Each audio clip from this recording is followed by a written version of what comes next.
identify the issues, the strengths, the opportunities, and I think we discussed a little bit about that last time. But anybody else have any new revelations or anything they want to continue talking about on those?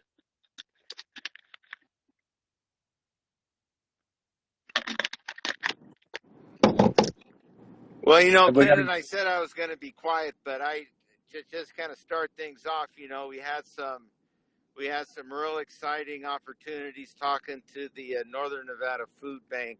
Kayla, myself, and other people on this call met with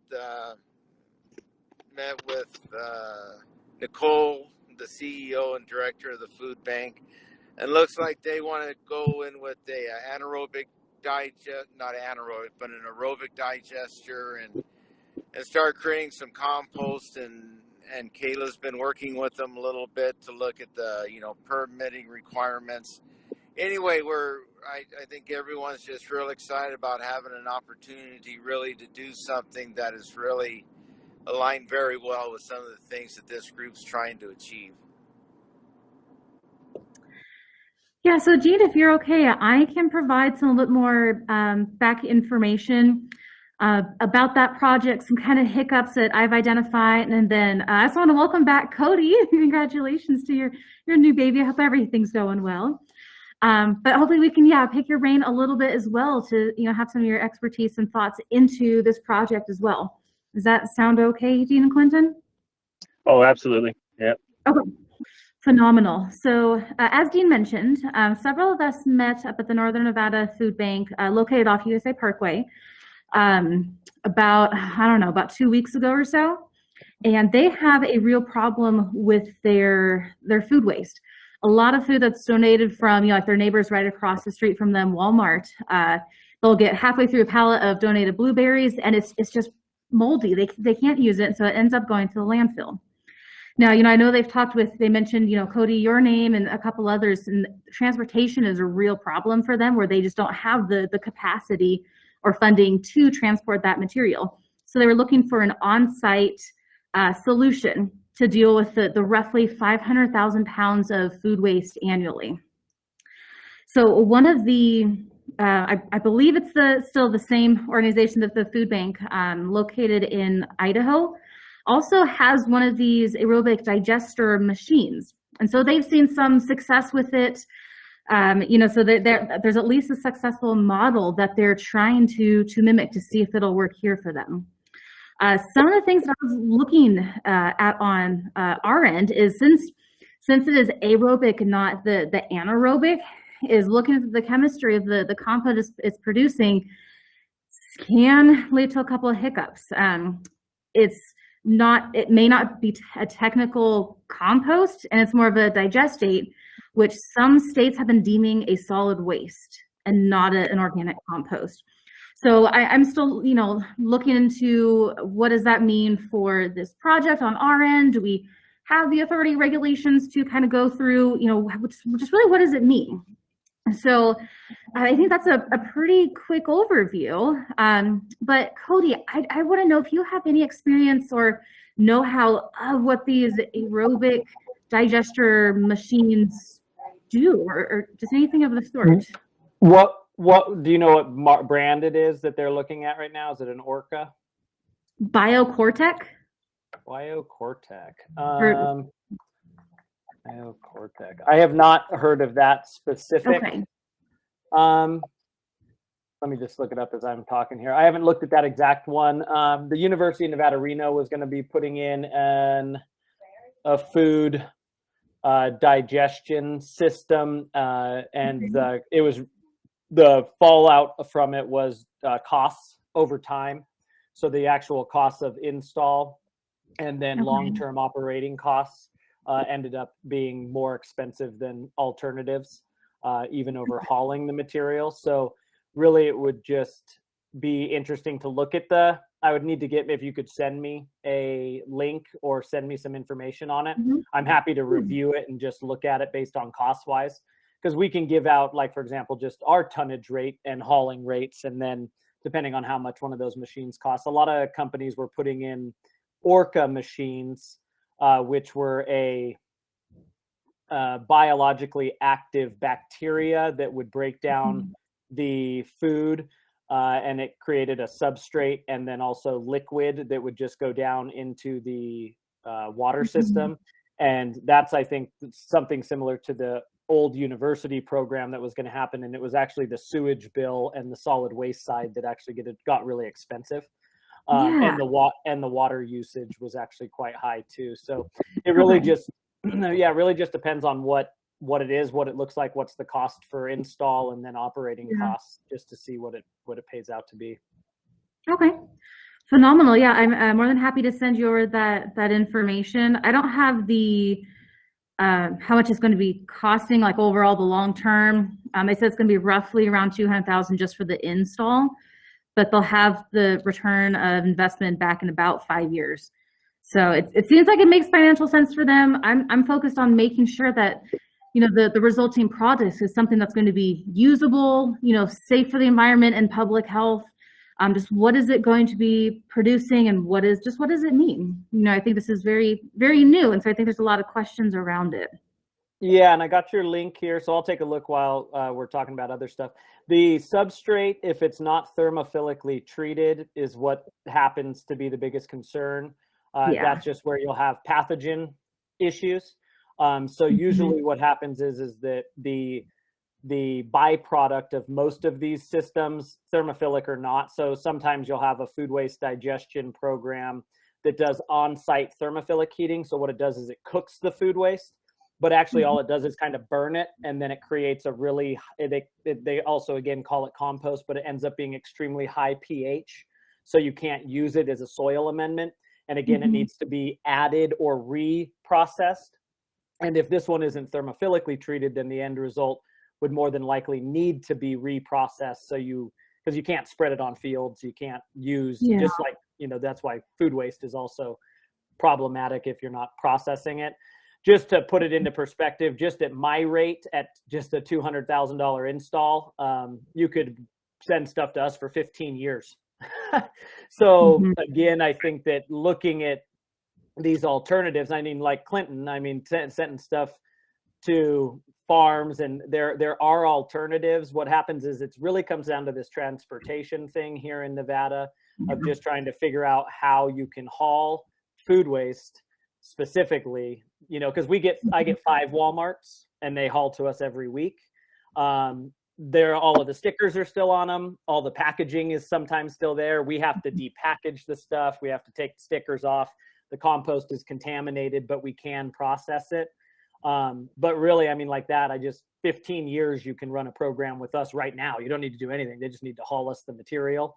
So it just really comes down to these cost benefit analysis when you're looking at these there are very exciting pieces of technology, but at the same time, when you really break it down to some pre-existing programs, like going to pig farms, going to composting that are already there, I mean, you can run them for 15 years. And I mean, the operation cost on that machine, it ain't going to run for 15 years. That's for sure.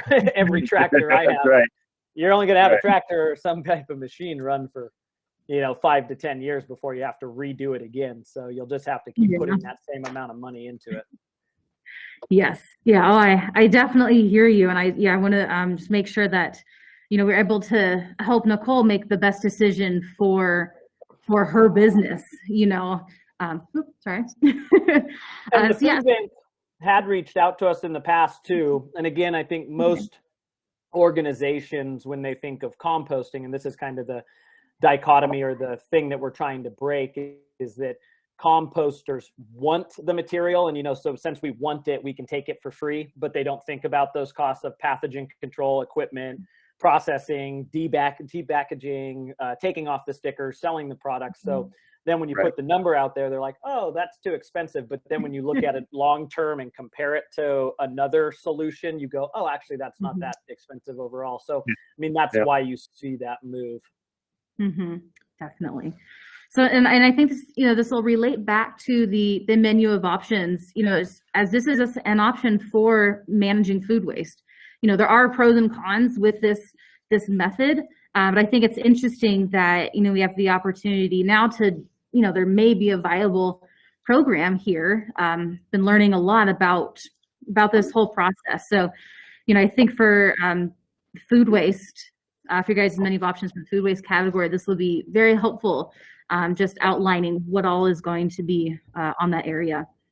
And then as another side note, I met with some contacts I have at EPA Region 9 for potential funding for this project, and they will only fund anaerobic digesters, not aerobic or any other food digestion. So again, just another consideration that they had no further guidance on these aerobic food digesters. So for whatever that's worth. So, all right. Well, I can turn it back to you guys, Clinton and Dean, unless you guys have any other questions of kind of about that circle. I was just going to explain my experience here in Vegas with the digesters, and there's a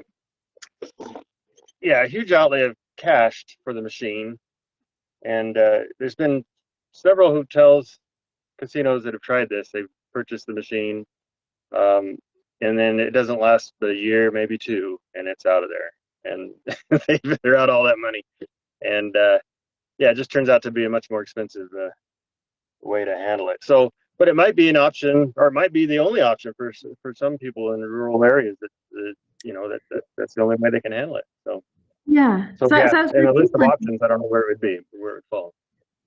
Yeah. So if places like the food bank said that they're not able to transport, or maybe they would have to hire out, outsource transportation to get it down to Cody's facility. But for places that cannot transport, what's an option to manage their food waste on site? I think that was the draw of this digester. They have the location. It's just a plug and play. Yes, they recognize that there's maintenance long term with it, but what are some other ways that we can get around this transportation issue? And some of the places that we've been experimenting with in hard to reach locations in Wyoming and in other areas like ski resorts is that you have the ability to, food waste is heavy and it's just weird. And so what you can do is you can grind up all of the food waste and almost make it into a liquid. And then you can use pumper trucks like sludge trucks, but they're specifically, you can suck any type of liquid you want. So what you would do is, like at the food bank or at the ski resorts, is they would have pretty much like giant garbage disposals that they would take and grind all the food into vats that then a pumper truck would come through and pick up. That would then again have to be approved through the hauling side of waste to then see is masticated food waste in storage containers still considered food waste, and does it have to be hauled in a certain way or not? So like in Wyoming, they installed that, and then there's a company that comes and picks up the material, then takes it to the compost site, and then they spray it directly onto the compost windrows because it's already in a masticated, and it's already in a slurry, you know what I mean? So that's just a different way of handling the food, because then it's in a sealed container at the site location that every 1,000 gallons to 2,000 gallons, it's able to be hauled and stored. So it gets really stinky and putrid in those storage containers, but at the same time, you're not handling it. Because like right now in all of our food waste programs in Truckee, South Lake Tahoe, the food waste has to be hauled weekly. So that's where this hauling issue comes into play, is that every week those cans need to be hauled. So if you can create a system where it doesn't have to be hauled weekly and it can be hauled over longer durations, you cut your hauling costs back.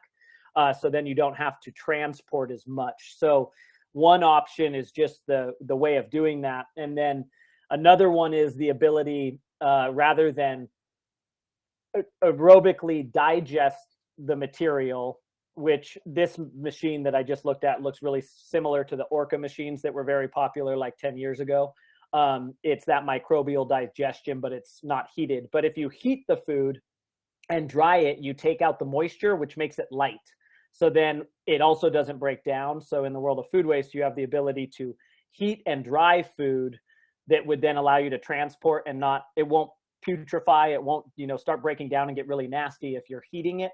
So there potentially are systems that would heat the food waste. It wouldn't turn it into compost. Again, it would be something that has to be sold. mean not sold, I mean something that has to be processed secondarily. So most of these systems like the Orca, like this one, or even heating up food waste, at least if you're able to put it into a format that allows you to haul it only once a month, for say, rather than every week, then you're putting it into a format that would still go to a composter. There's still going to be that cost. But for example, say I'm charging by the ton, and say I'm charging $60 to the ton for food waste, but food is 80% moisture. Say you take the moisture out, now you can put the whole year's worth of food waste into a dry format that comes to me to process once versus, heavy food waste. So again, there's just different ways to look at food waste and how to collect it for transportation. But really the systems, I have not yet, and this is not me being biased or not, other than anaerobic digestion, I have not seen these microbial driven or even the heat driven systems that say they can make compost in 24 hours to 72 hours. They're making technically a byproduct that would, in our opinion as a composter, would still need to be processed secondarily, either to make it a viable soil amendment to make it compost, or to actually treat it if it hasn't gone through a heat process for pathogens. So those are the two ones where that, or in the world of slurrying, if you could, even if you could get that slurry over to the Combses, for example, and it was already kind of slurried up, and, there's different ways to look at it. And Cody, that's been my experience too, that, they're not, the systems they're selling just aren't working. There's always a catch. Yeah, and even the one that's popular right now, it's all over, it's on social media. It's like a kitchen one you can put right on your kitchen counter, and you put your food waste in it and it heats it up. All it's doing is it's heating it really, really fast, pretty much cooking the food waste. You're not really sterilizing it. You're not making compost. They're going to say it's compost, but if you actually analyze it, you can't make compost in 24 hours. That doesn't exist. Biology has to create that soil amendment. It takes Mother Nature 10 to 15 years to make compost. You can't do it in a day. Mm-hmm. Yeah. Right. So, hey, Rick had his hand up. Did you have something, Rick? You can? Maybe he's not there anymore. Can you hear me now? Yeah, we hear you now. Okay, I was just going to comment that the mastication of waste is a big thing up in Canada. The Berkshire Chain Loblaws, for example, eliminated all the vector problems by using one of those systems that liquefies all of their food waste, puts it into a system. It really cuts down on the amount of truck transportation as well, because it consolidates the waste into a tighter package, keeps the vectors from getting to it. And the odor can be suppressed considerably if you use vacuum trucks to then clean the tanks. But that is one way that the supermarkets up there have eliminated all the problems with the trash, the vectors, and odor by masticating the waste into a liquid and putting it. And that seems to be a very efficient way of transporting, because roll-offs typically leak, and typically you don't get the weight in, like Cody said, it's mostly water to begin with. Mm-hmm. Just wanted to add to that. Very good. Thanks, Rick. You're welcome. And then, so Kayla, where are we now? I want to say, so yeah, I know that we're going to set up a follow-up sometime to meet with Nicole, kind of see what developments they had on their end. I think provide her some of the other, maybe other sides that she, wasn't presented with, just to hopefully give her as much information as possible so she can make the right decision for her business, or nonprofit. But I think these were, additionally, like I said earlier, I think great topics to include on the menu of options for this working group. Because, even though it may not be the best solution for, Carson City or Reno, it may be a good option for some of these other areas, or just a case by case. So I think it's a really great learning opportunity. And, I definitely want to include, Cody and Clinton, your reservations and the con side, because I think that's what makes a really strong case. So that way someone, a municipality, business, nonprofit, that way they can make the best decision of what's going to work best for their situation. So yeah, I think that's all the information that I have regarding that project. So I can turn it back over to Clinton unless there's any other thoughts or comments. All right, it's all yours. All right. So, Kayla, I'm kind of unclear. What kind of document do we need to produce in our deliverables? So the deliverables is really, it's going to be just creating that strategic plan menu of options. So I know last time we were talking, really about what are different opportunities within organics management throughout the state. We just talked heavily about food waste and composting. There's several other areas to organics management than just composting. So really it's just starting to identify what opportunities are out there. What are some problems that Nevada is facing regarding organics management? So I know Clinton, Dean, I was going through his notes here. And I think really if this group starts to discuss what are the problems that Nevada is facing regarding organics management, what are some of the heavy hitters that the state really needs to start finding some solutions to. Does that help at all?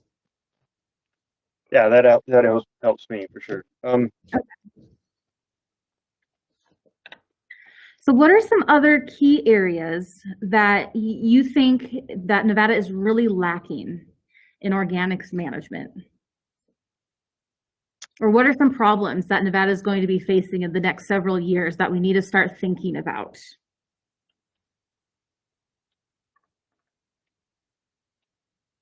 I'll open that to the floor. Yeah, Kendra, go ahead.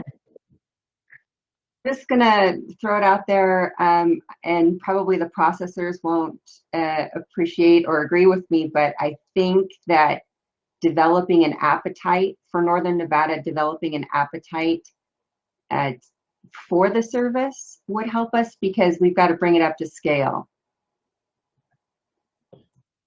No, and that's a 100% a very great point.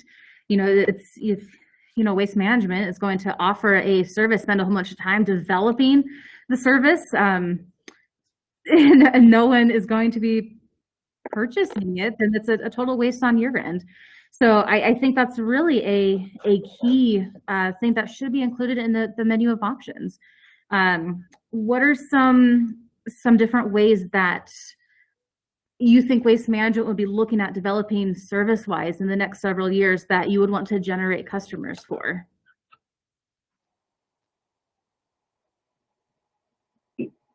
So, yeah, or what projects? Just, I think right now we're looking. Yeah, so we've been doing a little bit of work with Cody and some other people on this call, in fact, just kind of looking at what pockets of the community are interested in having this service now. So we've got a pretty good appetite in kind of like the Midtown area of Reno, but it's not as strong. As you move away from, and again, Cody probably knows better than I do. He's more plugged into this, but as you move away from that city core, it seems like that appetite kind of falls off a little bit. So to provide the service, we need to just really get the public on board, and as the public comes on board, our elected officials may come on board as far as making that service available. That's my opinion, my very uneducated opinion. No, and I'd like to piggyback on Kendra's. I think that's the biggest thing, and we had talked about that in the very first meeting, is that the understanding what people even want before we do all this stuff to try to do it, or just going and doing something before we really know what is even wanted in the community. And I think one of our biggest case studies for that up in Northern Nevada is at least the Carson City Green Waste program. I mean, it's been 2 to 3 years of really diligent, hard work by Waste Management and us to get that program running as smooth as it is now, and it takes time and huge amounts of dollars. And so before we, push a lot of stuff out there, we got to really make sure what people want. And everybody wants to, and I'm going to gonna harp the horse. Everybody talks about food waste, like with the food bank. We've already talked about this program. It's like food waste, food waste, food waste. It is so hard to process. It is so difficult to process. And again, it has to be processed. And, when we're thinking long term, next 25, 30 years and long-term climate change, we have to figure out these solutions, and there's going to be cool, really innovative stuff. But like even the food bank at 250 tons a year, that's not huge at all. But at the same time, when you think about who's going to process it, what are they going to make it into, where's it going to go, who's going to market it, who's going to sell it, how does it not go back to the landfill?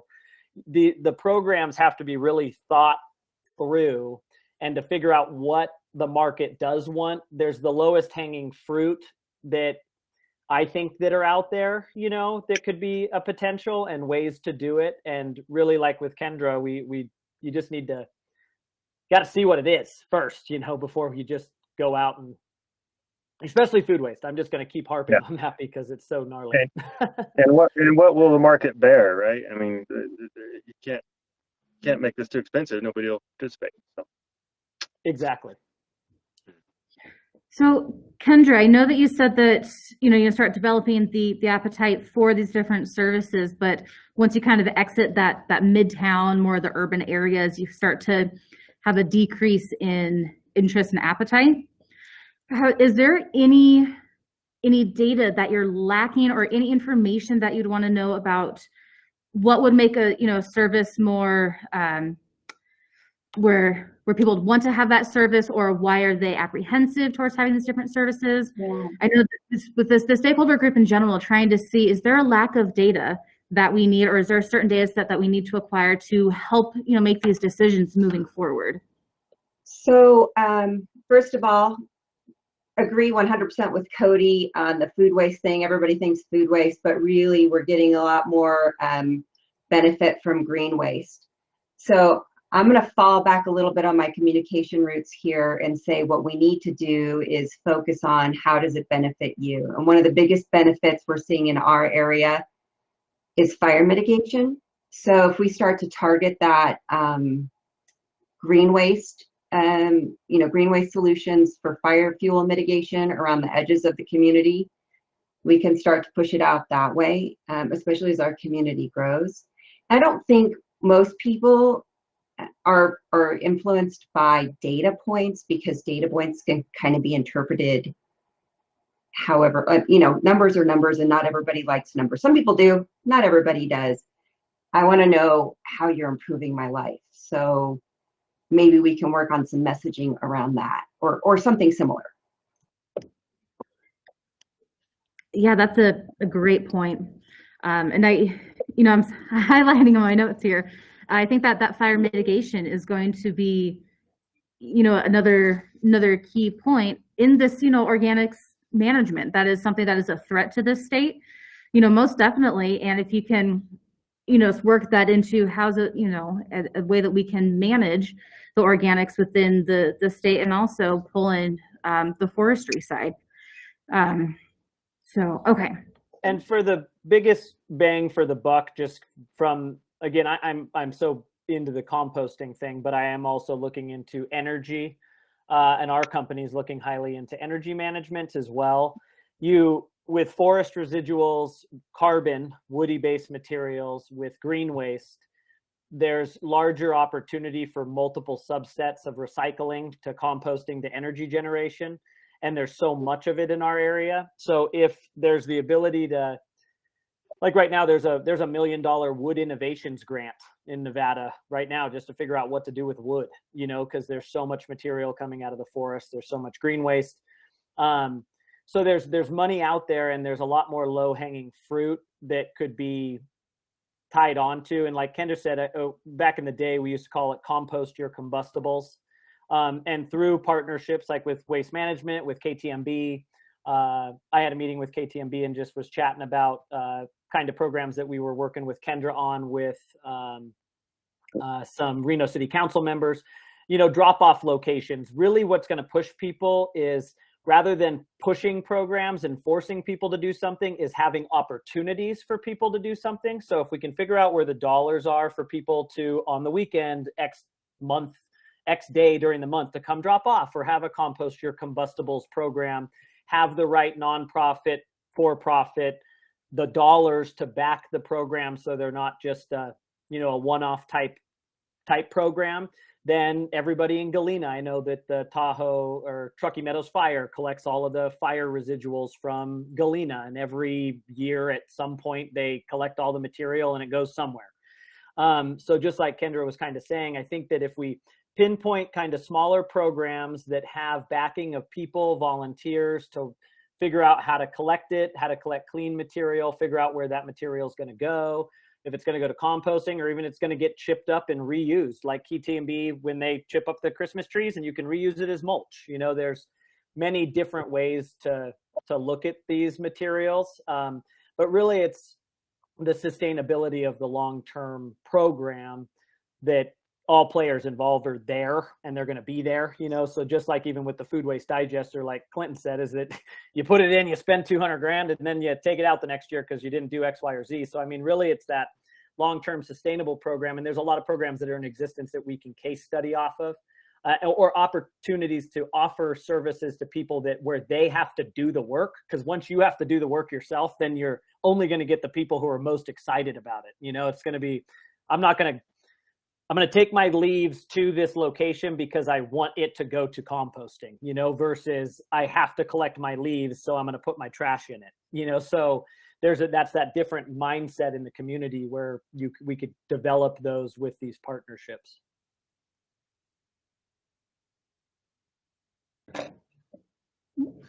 All right, so Bree had a great idea. Her and I have been kind of chatting on the side here. She, in just a moment, is going to kind of pull up the loose menu of options that Dean has been putting together for this group, based on the conversations that you guys have been having. So I think, Clinton, this might give you guys a better idea of a visual about how we're going with this menu of options idea.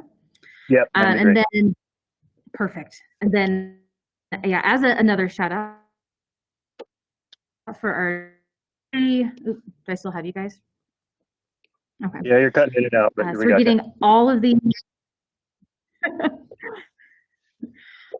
All right. Yeah, so our January meeting, we're getting all stakeholders together to look at all 6 of the different working groups and to take a look at this document, this menu of options. So I'll let Bree just go through super quickly since it's on her computer, but hopefully this will give you guys a better idea about where these conversations are really developing this strategic plan for this group. Yeah, so based on what Dean, he sent us a bunch of notes about a month and a half ago, and also based on discussions from the meeting, we were trying to take what you guys were saying and put it into the structure of the menu of options. And the first major milestone is, to come up with these objective statements of where you're going to focus your efforts for, pilot programs or policy ideas, whatever ideas you come up with. And just based off those notes and what Dean sent us, we came up with some objective statements that, we'd love your guys' input on, or just to start thinking about. And so one was increase demand for compost product or create more opportunities for end use. And that was brought up in today's conversation again. Another one is increase the amount of organics diverted from the landfill. That could be more specific, or you could leave it general, or just kind of based on some of the stuff that you guys were saying in those notes. Decrease contamination in organics sent for composting. Improve composting infrastructure in Nevada. And some of the things brought up were odor problems, stormwater problems, traffic problems, education and awareness, regulatory oversight kind of falls under that. Improving access to composting in rural areas was mentioned in those notes. And then a 5th one was improve anaerobic digester infrastructure in Nevada. Those were kind of the themes that were coming out of the notes, and just wondering your guys' feedback. Are things too broad, or things to add, remove? And again, we're just kind of looking at the things I've underlined here. I would just like to add that, you know, whatever product is produced from the compost, it needs to have another life. It can't just be composted and then buried. Then we're really not accomplishing anything. So to be sustainable, that product needs to have a value and a further life. Not sure I'm saying that right, but because I know some of our customers, they'll send their product to be composted at a composting facility, and they call it waste diversion, but then there's no further use of that product. It just gets buried or doesn't go anywhere from there.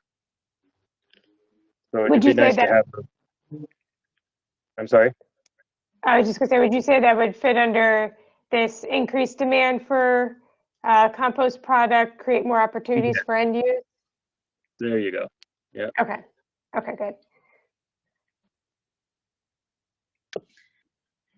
Yeah, so this is the very loose structure that, you know, we've been putting together for this group right now and the other 5 groups. So when we get together in January, we're going to go through, you know, all 6 groups, where they're at right now, so that way you can see if there's any red flags or anything critical missing from other groups as well. And then once we get today's notes put in here, I'll send this out to you guys so you can, you know, really take a closer look, and you'll be able to comment on it before it's presented at the January meeting. And, you know, nothing is finalized, you know, until we want to produce the document at the end of March. And then from there, you know, we're going to move into the more of the implementation side of how can we start getting some of these projects moving, and then really turning it into a living document. You know, if we're all of a sudden we realize that, hey, your second objective just is way off base, we can go and change it 6 months in. Just because something's in that menu of options does not mean that it is, you know, concrete, set in stone, never going to change. So I know some people have been a little apprehensive about that. If something's not right, we're constantly learning, so we're going to update and continue moving on. Okay. Right. So did you guys have any questions based on that kind of structure, the key themes that you saw in there? Anything else that you think is major that we should be looking at right now?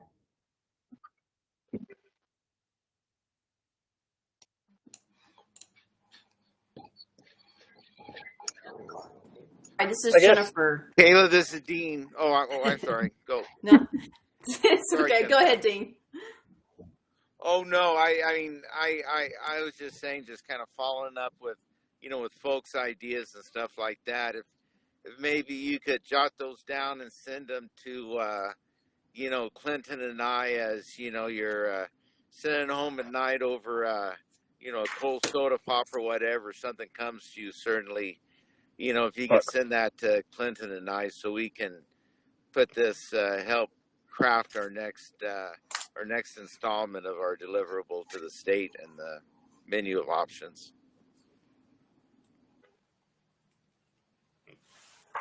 All right, Jennifer, do you want to go ahead and mention it? And then we can see your hand is up as well. I was just going to say, it seems like we found a hook for the Northern Nevada group. Maybe this idea of composting your combustibles kind of idea, you know, Southern Nevada is going to struggle with that, right? We don't want, I mean, we have combustibles, but they're not a high priority for us. And so still thinking about what we're, you know, what's the end use of this material in Southern Nevada? I'd love to see it be school gardens or people gardening. I still think there's that potential there. However, we kind of ruled out energy generation a while back, and I still think that might be something to consider, particularly for Southern Nevada. So I'm willing to do some research on that, but just thinking about who we would tickle with that idea, you know, particularly maybe in Southern Nevada, where the end products for this composting or the waste management is a little harder.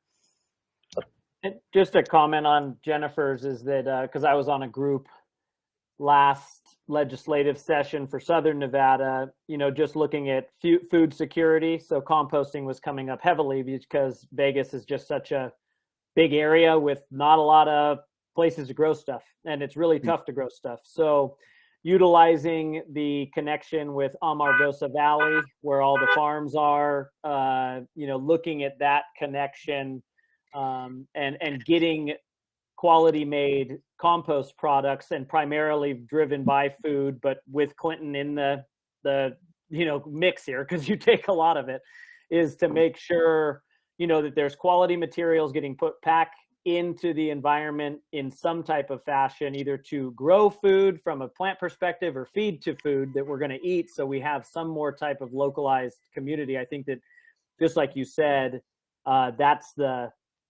Jennifer, that was the biggest thing. And school gardens, backyard gardens, I mean, pushing that product for people to grow stuff and figuring out, again, it comes down to the funding.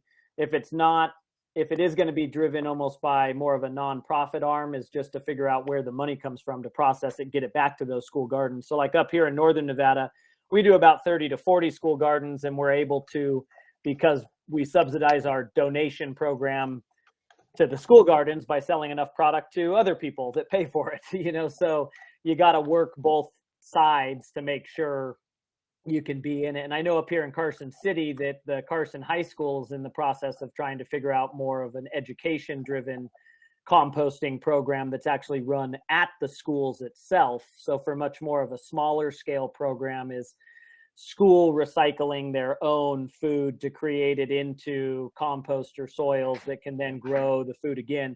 They need to be really thoughtful programs that make sure you don't get anybody sick. That's the key one when it comes to composting, is you just don't want to kill anybody. That's always the goal, huh? Yeah. Yeah. Sorry. Sorry. Now, I was just to follow up on that, I did talk with Nevada, a Department of Ag person who's got a current USDA project to try to get producers to get food to schools, so that schools are receiving fresh local produce. So, the fundings might be there, but you're absolutely right. We have to figure out, how do you sell that? And then how do we get those funds? I also have some connections in the Amargosa Valley with the Nature Conservancy. So I'd love to talk more about that possibility as well. I think those are both excellent options. Yeah.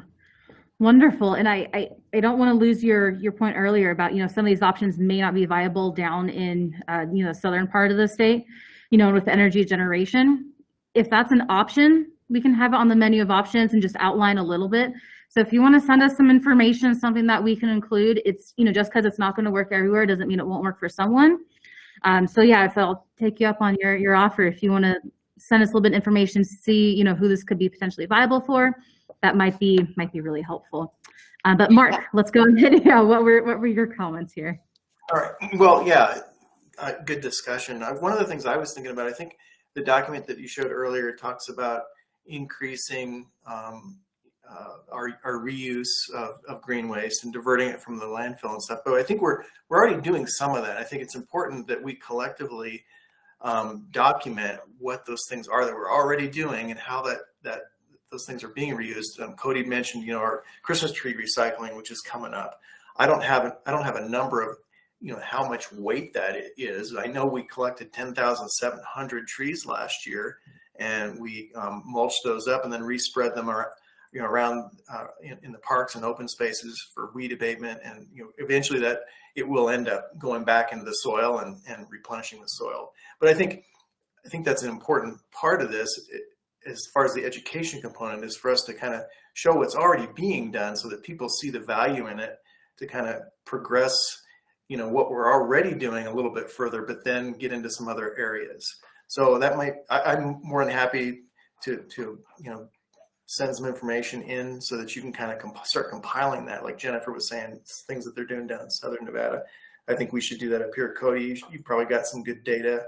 We've got a little bit of data. We don't do a lot of this, but we're part of the solution, I guess. So I think that'd go a long way to aggregating all that good stuff that's happening to kind of get that word out there so that people can see what a difference it could make.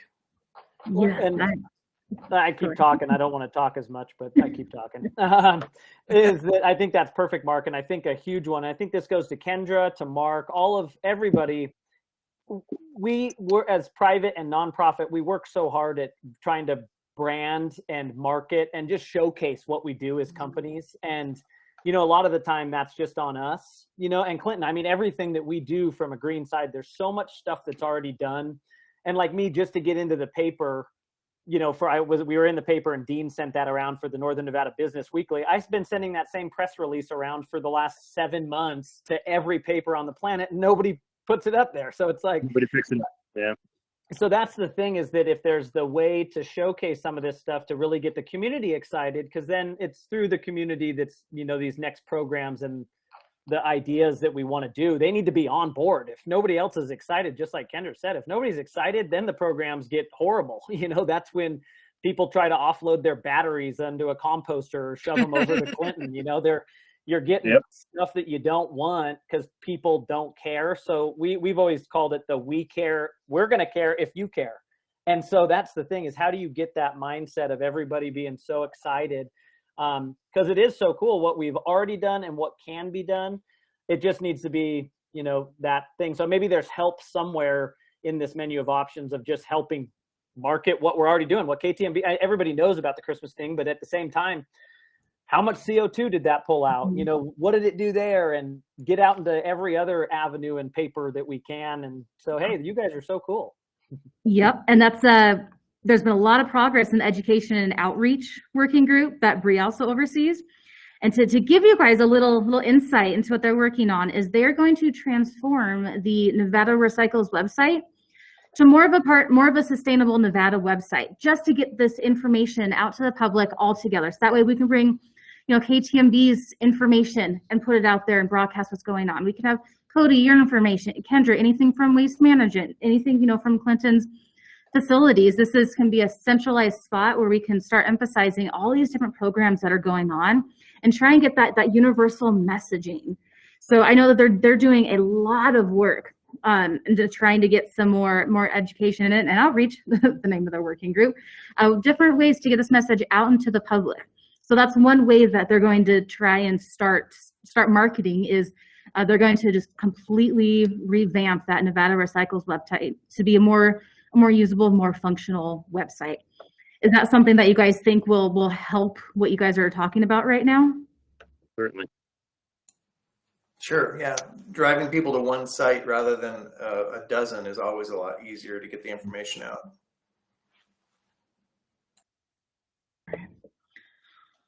Wonderful. Let me see what this comment is here. Oh, okay, Jennifer. All right. So is there anything else that you guys want to really discuss today? I know we're starting to run towards the end of our time here. But that kind of hopefully gives you guys an idea about what the menu of options, really that structure is looking at, and how your conversations are really helping to create that document. And like I said, we'll get today's notes in there. And if you guys have any other pressing things that you want to make sure is included, please send, you know, Dean, Clinton, myself an email, and then we'll in turn send out that menu of options draft to you guys to review as well before that January meeting. All right. Awesome. Thank you. You're very welcome. All right, Dean, Clinton, do you guys have anything else, or are you ready to wrap it up? I think I'm good. Okay. Oh, Dean, I think you're on mute there. Just and encourage everyone to send in your thoughts and ideas and anything that you have, so we can, you know, incorporate them into our next document. Yeah, definitely. And I missed the last one. So just if there's any follow-up documents that you can email to everybody in the group, just so we have them to look at. I was looking in my email today trying to find something to look at from the last one. So just if you have anything, send it out so we can review. Certainly. Cool. Well, thank you. All right. Yes. Well, thank you, everyone. If you have any everyone. questions, yeah, don't feel free to, you know, reach out, and we'll see you guys soon. Have a wonderful holidays. All right. Thanks. Bye, everybody. Thanks, Bye Clinton. now.